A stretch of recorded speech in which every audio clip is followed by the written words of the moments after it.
那所以如果教育部长呢，要完成他的任务，即便陈良基他恪守他的任务，然后去完成，我也认为至少要3位部长才能够在这8年里面，我还不是说4年才可以完成这个任务。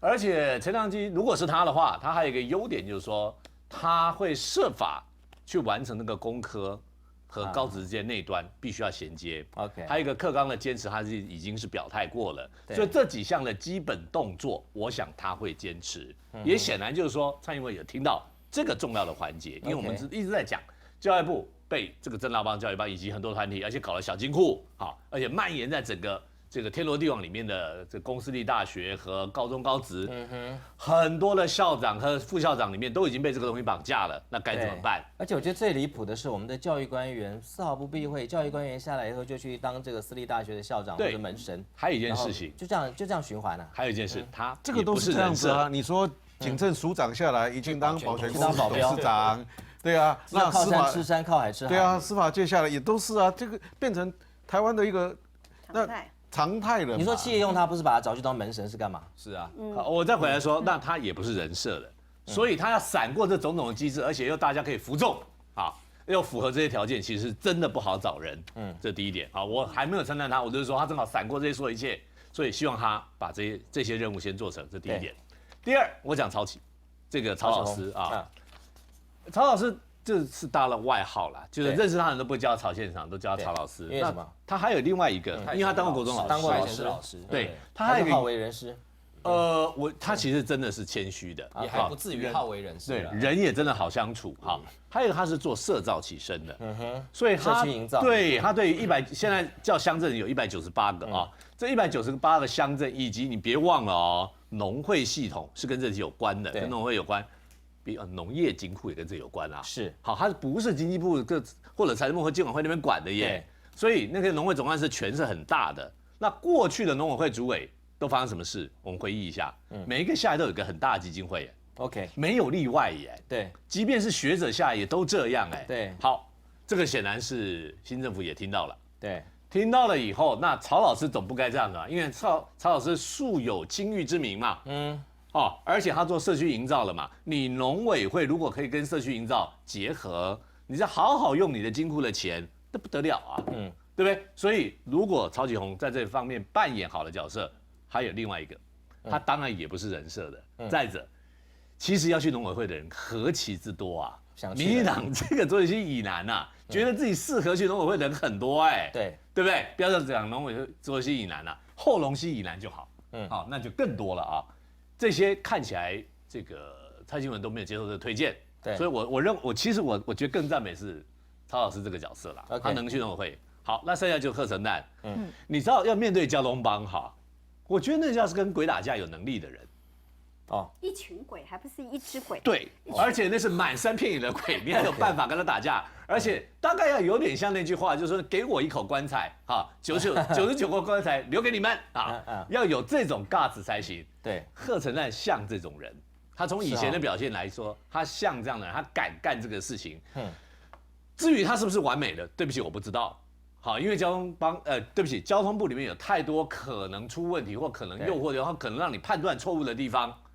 这个部分呢，我没有要替他背书。贺成蛋的操守是被检验过的，是感觉上这个部分比较不是问题。团队吗？好，但是你要知道，就是说，要出问题，真的现在当部长出问题是太容易了，就好像你一个优良医师，你要在医疗有纠纷，太容易的一件事情。对，你再怎么伟大的一个行政院长哈，最后要阵亡，那个是几率太高了，随便挡一下财路就被告。太容易了，而且你很可能你以后根本就真的是被抓去关或者限制出去5年，太容易了。过摇期啊，对啊，他可以随便编个理由，你就限制5年了嘛，然后最后你什么都没有，他也不理你，送你个空茶叶罐就把你关起来。没有错。好，所以如果你要把交通班，现在就是说，你可以看到这几个动作都是在他们的嘴巴里面把肉掏出来。我刚刚讲这3个部分都这样，这个肉已经在对方手上，肉要从他嘴巴里面掏出来，而且我就让你吃不到。这3个人要守住啊，是高难度的。我补充一下交通就是交通部长这个问题因为他现在面临的难题蛮大的，尤其是之前我们讨论过的这个机场捷运。对。那我最近有稍微去了解一下，就说机场捷运到底能不能通车，到底什么时候通车？那他的问题还是在机电设备上面。对。我曾经问过说，如果以现况，然后做现在的这个，上次不是有一个专案会议吗？对。那如果说要做一个修正的话，有没有机会？结果我得到的答案因为我不晓得何阮轩就现在的这个机场捷运的董事长嘛，对，他说必须要把所有的捷运的机场捷运的这些机电设备全都换掉，全部换掉哦。那全部换掉的话，要至少2年。OK， 那这件事情这样子做到底是对还是错？我的意思是说，其实要有能力去处理这件事。如果你没有能力去处理这些事的话，你光操守本身是没有用的，因为它高度专业，而且高度的利益绑架。对。那所以尽管贺成旦就说操守被检验过，但是有没有能力去解决这些问题？我觉得这才是最重要的。啊哈，任俊来怎么看这个第一波、第二波的人？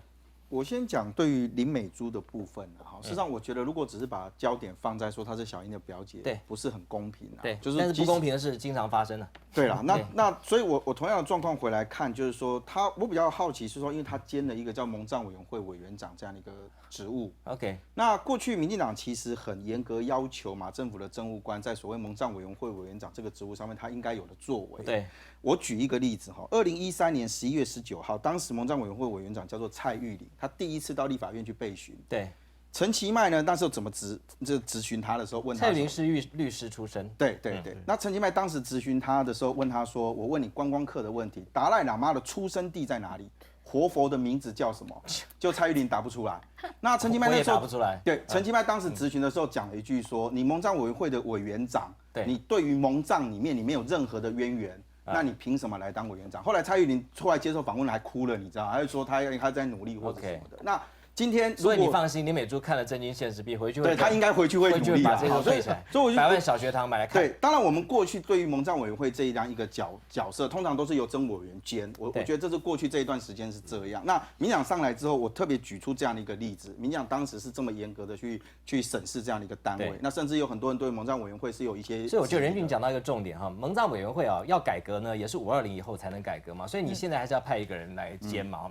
但是这个人呢，要去被这个炮火洗礼，你就一定要摆这个小英的这个表姐，本来就已经是炮声隆隆的，你一定要把这个放在她身上嘛，不能放在林万亿，或不能放在其他什么张景森，反正对不对？多一枪也是枪，这我就不太懂这个布局啊。对啊，所以我觉得这个可能是民进党可能有他的规划或者是想法啦，还是要害他。对，也有可能是一个过渡性啦，因为那个现在的法务部长啊，他也是先去蒙藏委员会。而且我的意思是说，你换一个人嘛。这个炮火就换一个人嘛，对不对？不要集中在林美珠的身上。对，他身上已经有原罪了。民进党是多数啊，在国会是多数。那这种被修理一个就够了，不用多数啊，就摸名导会啊哈。国民党可能就回来了，然后这是第一个。那第二个是关于陈良基的部分啊，因为他是台大的副校长。对，好，那我其实比较关注到就是说，他当时在学生闯进教育部里面，他其实有做了一些的发言。那他对于这个所谓警察闯进去之后，然后抓人、抓学生、抓记者这个部分，他是表达不同的意见。他认为说这样其实是妨碍新闻自由。他蛮呛的哦，那个时候。对，所以我觉得某种程度上面，我会因为我看了一下他的背景，他还当过国家研究院的院长，对，自己本身是做学术出来的，所以他在台大是学术副校长。他本人是一个很温和、很谦冲的君子。我们云岭的小同乡的都很温和啦，他家离我家只有2公里，我觉得非常的有亲切感。OK， 你这算补一枪啊？2公里怎么差那么多？就是他家在高中嘛，那我家在月眉，就只差2、3公里。这个同乡很危险啊，那个地方就是很靠近邓丽君出生的地方。鼎新案在被办的时候呢，因为鼎新是彰化嘛，那大家都说，哎，检察总长你也是彰化人呐，结果那个检察总长呢，听到人家问他质疑他这个问题，他马上说，哦。那个工程会委员长呢，离他家比较近，他也是彰化人，他们家离他比较近，结果这个话就传到工程会委员长谢文定耳中，谢文定气死了，他说：“我工程会跟鼎新什么关系？为什么扯到我？”所以同乡啊，有时候很危险。没事。对，同一天生日有时候都差很多，何况同乡，对不对？那我为什么要特别提说他在当时闯教育部的时候，那个时候他的说法？因为事实上，我们看到很多现在的年轻学生，对于现在教育部的官员或者对于从事学术研究的人，是会认为说你们跟我们是脱节的。所以在那个时间点，大家很多包含到我们现在要在这一段时间里面看到课纲的问题，事实上一直没有解决。那反课纲的这些学生们，他们预计4月的时候还是会再去抗议嘛。所以我觉得某种程度上面，陈良基他要接了，如果他真的接任教育部长的这样的一个职务，我认为某种程度可以对他有一些期待啦，最少让很多人对这个部分会觉得就是说。能不能多跟贴近青年学子一点点啊？我觉得这个某种程度上是一个期许。那至于我认为一个李大为的部分还蛮有趣的，因为李大为如果他接外交部长，事实上李大为他在做驻美代表期间，曾经发生过一件事情，那个是陈水扁在2006年要出访美国的时候。那时候回程的时候呢，就先传出来讲说要过境阿拉斯加嘛，那就后来这个事情呢闹了一些的纷争，因为最后是没有过境阿拉斯加，那时候改到那个多明尼加加油之后，再跑去那个阿布达比，然后再回来。那时候国内其实对于李大为有很多的批评，认为说你今天第一个你过境美国这个东西你也没有跟美国讲好，那可是你居然由台湾这边先放出来。那个时候的外交部长叫做黄志芳有出来缓颊了，就跟大家讲说这个东西不要太去责难驻美代表。事实上，我想那个部分其实那时候扁政府内部也对这个事情产生了一些的讨论。那蔡英文在这一次里面会再重新回来用李大为，我认为某种程度上面是他跟美国之间的关系，事实上是 OK 的。我说 OK 的意思就是说，包含他在驻美代表的期间里面还帮忙台湾这边传达了我们对于反分裂法的这件事情，台湾的立场，他跟美方是有很充分的一个协调，所以对于让美方也很知道台湾这边的态度，所以某种程度上面来讲，蔡英文现在他在国际上面的问题，第一个两岸当然是他要面对的一个问题，这是必须的。可是对于美方来讲，过去马英九政府一直很强调说，我国民党跟美国关系多好，阿扁时代的时候，美方对于民进党政府的不信任，到了我这个地方的时候重拾起信任。我认为蔡英文也需要一个能够跟美方对口的那个窗口，是在这一个的这个职务上面是能够让美方能够产生一个信任的角色。所以我某种程度我对于李大为接外交部长，如果他真的接任成功的话，还是会有一些期待。OK， 来阿黄，其实李大为当过驻欧盟代表、驻加拿大代表、当过驻美代表，以外交资历上来讲，他接外交部长，应该没有人会说他不够格。那也许有人会开始想说，那你民进党都执政了，怎么会用一个这个蓝营训练出来的外交官来当外交部长啊？这一点民进党有民进党的难处，因为长期在外交体系，说实在的。因为民进党执政其实有绿的吗？总共也只有8年，对，绿人不多啊。对，真的人不多了哦。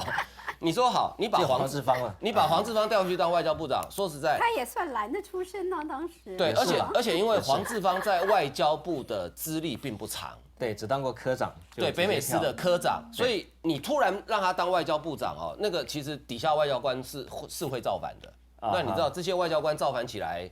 你有时候部长有时候是管不动的，两个文官体系很难碰，对，一个职业外交官，一个司法官，对，是没错啊，所以两个是碰不进去，因为它高度技术。如果最后是李大为的话，我觉得大家也不用太意外，因为其实就整个资历来讲是没有问题的。好，那像高硕泰如果去当驻美代表，我觉得也算蛮适合的，因为他叫 Stanley 嘛，他当过 WTO 的副代表。那当时严庆章是代表嘛，其实他是一个也是非常优秀而专业的外交官，他是比较属于那种比较不会把意识形态摆第一的那种外交官啊，就是算是一个谨守本分的外交官，所以我觉得外交的部分，我觉得其实还好，而且上面还有一个国安会秘书长胡昭燮嘛，那外交本来就是国安会的这个作为总统很主要的幕僚单位之一嘛，那对于林美珠的部分其实我觉得，因为其实我们对她都不熟悉，大家只知道她蔡英文的表姐。对啊，我说对，以后还是会这样，就是她的原罪。我的意思说，对于她的性格以及她的做事的态度跟方法，其实我们大多数人是陌生的。对，搞不好她去立法院备询可以表现得非常好，也不一定。所以我说彭批你不用担心。搞不好人家问他蒙古跟西藏的问题，他说我来的目的就是要把蒙藏委员会废掉啊。我说搞不好了，搞不好会这样讲。他这句话就解决所有问题。对啊，就以后不要再问了。对于一个即将要废掉的单位，不用花太多时间哈。所以我觉得林美珠当然他要做好心理准备，他会变成在野党的炮口。对，哦，那我还是要不厌其烦再提醒他，如果有18%，赶快把它处理掉，因为年金改革一定会碰触这个议题。对对对，这个，所以我觉得如果有的话，当然我知道对当事人就是葵花宝典啦，若要练功，必先自宫。当然对林美珠来讲很不公平，因为那本来就是她应得的，但是因为政治有时候其实不能太讲，有时候没办法讲公平啊，有时候就是政治的现实跟你要达成的目的可能会大于你个人的权利哦。对，那其实这里面教育部长这个人选哦，当时传出这个陈良基的时候呢，因为他说听说他有个外号叫技转王嘛，对不对？就是他在他任内做了很多的技术移转嘛。对。技术移转当然是一件好事哈，就是产学的合作。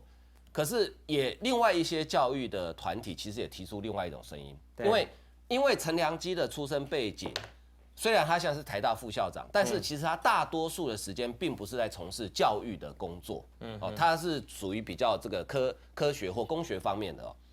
就说，因为蔡英文之前讲过，就是一些国教团体比较担心说他对国民教育的这一块，而且说，因为蔡英文之前讲过说，下一任的教育部长要能跟产业沟通，那很多国教团体就很担心说，其实我们教育的目的不是只要训练一个业界可以用的人，不是找工作，对，不是只能找工作，但是也不能找一个不能找工作的人，对，但是我觉得其实大家有点太窄化蔡英文的意思，蔡英文的意思是说，未来的教育部长要能跟产业界沟通，他并不是讲说未来的教育部长只要会跟产业沟通就好。这句话被很多人 K， 可是我觉得这句话的本身其实没有错。那是为什么？因为我们以前的教育部长都不懂得跟产业沟通。那事实上，我们的高教跟产业的需求有没有脱节？有，我想在座大家都会同意，我们的高教跟产业是脱节的嘛。是。那教育的目的有很多，有非常多。好，那其中有一个就是我教出的学生，有一部分的学生可能是我业界是很需要的，我觉得你也不能否认这是教育其中一个目的。对啊，教育的目的不是要就业，是要干嘛？